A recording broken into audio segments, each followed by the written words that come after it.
Hello everyone. This video is going to show you how to use the Desktop Annotate feature in ActivInspire to essentially annotate over top of anything on your laptop that you pull up. Once you've opened ActivInspire, you're going to put this into Desktop Annotate mode. So on my toolbar over here, my Desktop Annotate mode is this orangish red icon right here. For others, it may actually look like this, and in the more enhanced view, this option right here. So whether yours looks like this or looks like mine, either way it will perform the same action. So when you select this Desktop Annotate tool, you then can open anything you want and select the pen tool in order to write. So you can scroll down, and if I want to type in this box or write in this box, I can do that.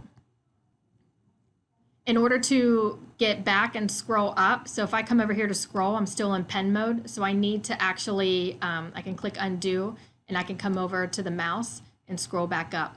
But as you can see, one of the problems is that the written text comes with it. So keep that in mind. So what you can do is you can come to the squirt bottle, clear your annotations, and continue to write wherever you want to write.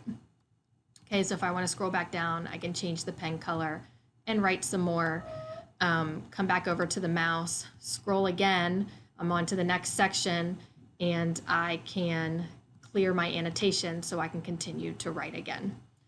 In order to get out of the Desktop Annotate, I just come over and click the icon again, and I'm out of it.